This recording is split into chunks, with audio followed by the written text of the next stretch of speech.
जब हमने सरकार संभाली तो पता चला घर में शादी है, पैसे नहीं है।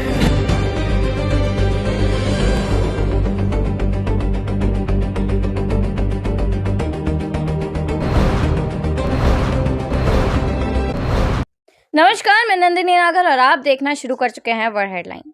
अब से सदन में वंदे मातरम और जय हिंद पर रोक लगा दी गई है, यानी कि वंदे मातरम और जय हिंद शब्द के उपयोग के लिए सदन में बिल्कुल मना कर दिया गया है। जिसके बाद सुप्रिया श्रीनेत ने इस बात पर एक वीडियो जारी किया है जिसमें उन्होंने वंदे मातरम और जय हिंद के महत्व को एक अलग प्रकार से बताया है और जय हिंद और वंदे मातरम को किस तरह बाबा साहेब भीमराव अंबेडकर द्वारा एक नई पहचान दी गई, एक अलग पहचान दी गई, उसके बारे में भी बताया है। वो वीडियो हम आपको आगे सुनाएंगे, लेकिन पहले आप पश्चिम बंगाल की मुख्यमंत्री ममता बनर्जी का ये बयान सुनिए जिसमें जब उनसे पूछा गया कि आप इस बात पर क्या कहना चाहती हैं, आप वंदे मातरम और जय हिंद पर रोक लगने की बात पर क्या कहना चाहती हैं, तो उन्होंने कहा कि कौन लगा सकता है रोक और कोई क्यों लगाएगा रोक। अगर कोई वंदे मातरम और जय हिंद पर रोक लगाने की कोशिश भी करेगा तो हम उसको नहीं छोड़ेंगे। दीदी, राज्यसभा के बुलेटिन में ये चीज कल बोला गया है कि तब आप सोचो, हाँ, तब आप सोचो देश में क्या चल रहा है कि जय हिंद और वंदे मातरम जैसे शब्द भीतर नहीं बोलने चाहिए। क्यों नहीं बोलेगा? हमारा पब्लिक का जो रिप्रेजेंटेशन होता है उसमें जय हिंद वंदे मातरम नेशनल सॉन्ग है, तो क्यों नहीं बोलेंगे? हम जय बांग्ला बांग्ला में बोलते हैं, वंदे मातरम कहते हैं, ये हमारा आजादी का स्लोगन है, नेशनल सॉन्ग है। और जय हिंद नेताजी का नारा है, जो नारा लेके हम लोगों ने लड़ा है, अभी भी हमारे देश का नारा है। इसको जो टकराएगा चूर चूर हो जाएगा। तो अब आप सुनिए सुप्रिया श्रीनेत का वो बयान जिसमें उन्होंने वंदे मातरम और जय हिंद के महत्व को लेकर कुछ अहम बातें कही हैं। आइए सुनते हैं।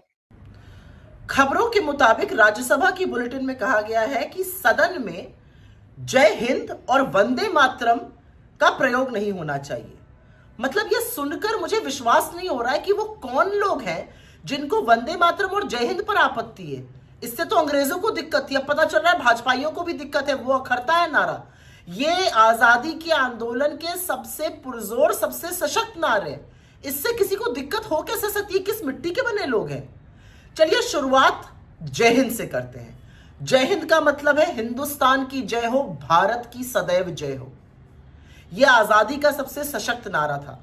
इसकी रचना 1907 में केरल के ट्रवणकोर के रहने वाले क्रांतिकारी चेम्पक रामन पिल्लई ने की थी।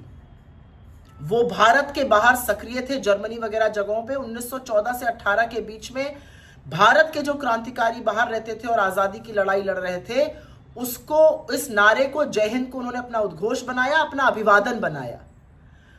इसको और पॉपुलर करने का काम नेताजी सुभाष चंद्र बोस ने किया। 1940 के दशक में 1943 से 44-45 के बीच में नेताजी और उनकी आजाद हिंद फौज ने जय हिंद को अपना उद्घोष बनाया, जय हिंद से अभिवादन करते थे। और यही नहीं, नेताजी अपने सारे जो ब्रॉडकास्ट होते थे, चाहे वो जर्मनी में हो, चाहे वो साउथ ईस्ट एशिया में हो, कहीं से भी हो, वो जय हिंद जरूर बोलते थे। उन्होंने इसको इसलिए चुना था क्योंकि ये धर्मनिरपेक्ष था, ये लोगों को जोड़ता था। 1947 में आजादी के बाद इस नारे का प्रयोग हमारी सेना ने, हमारे अर्धसैनिक बलों ने करना शुरू किया। उन्होंने औपचारिक तौर से इसको अपना नारा बनाया। आज भी हर भारतीय सेना, अर्धसैनिक बलों का जो दिल और जज्बा है वो जय हिंद से गूंजता है। यही नहीं, आजादी के बाद प्रथम प्रधानमंत्री पंडित नेहरू ने इसको और लोकप्रिय किया। वो अपने हर भाषण का अंत जय हिंद से करते थे। और सोचिए, जय हिंद लोगों को अखर रहा है। अब बात करते हैं वंदे मातरम की।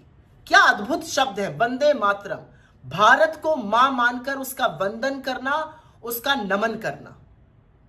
और इसकी रचना जो थी वो 1870 में बंकिम चंद्र चट्टोपाध्याय उन्होंने की थी। 1896 में कांग्रेस के अधिवेशन में पहली बार रविंद्रनाथ ठाकुर ने इसको गाया था। 1905 के स्वदेशी आंदोलन का यह बड़ा नारा बना था वंदे मातरम। और यही नहीं, 1908, 1909, 1910, उसके बाद यह हर क्रांतिकारी का नारा था। और इसको अंग्रेज बार बार बैन करते थे, इसको बोलने पर जेल जाना पड़ता था, फिर भी आजादी के महानायकों का नारा था, उनका उद्घोष था, वो एक दूसरे का अभिवादन वंदे मातरम से करते थे। भगत सिंह, खुदीराम बोस जैसे लोग फांसी के फंदे पर झूल गए और वंदे मातरम कहकर गए। जब 1950 में भारत का संविधान अडॉप्ट हो रहा था, तो भारत की संविधान सभा ने वंदे मातरम को राष्ट्रीय गीत के तौर पर औपचारिक तौर पर अपनाया। इन लोगों को इससे दिक्कत है। आप सोचिए, वंदे मातरम और जय हिंद से किन लोगों को दिक्कत होगी? उन्हीं लोगों को ना जिन्होंने अपनी छोटी उंगली का छोटा नाखून आजादी में नहीं कटवाया, जो मुखबिरी करते थे, माफीनामे लिखते थे अंग्रेजों के। आज उनको इन नारों से दिक्कत है। इन लोगों को पहचानिए। जय हिंद, वंदे मातरम।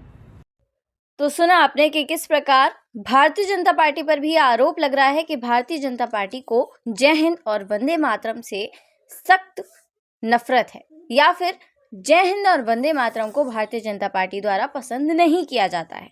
सुप्रिया श्रीनेत द्वारा ऐसा कहा गया है। लेकिन आपके क्या विचार हैं? आप क्या सोचते हैं वंदे मातरम और जय हिंद पे लगी इस रोक पर, या फिर सदन में जय हिंद और वंदे मातरम का प्रयोग होना चाहिए या नहीं होना चाहिए? इस पर आप क्या सोचते हैं? अपने विचार सुझाव कमेंट्स जरूर करिएगा। देखते रहिए वर्ल्ड हेडलाइन। मैं नंदिनी नागर, नमस्कार।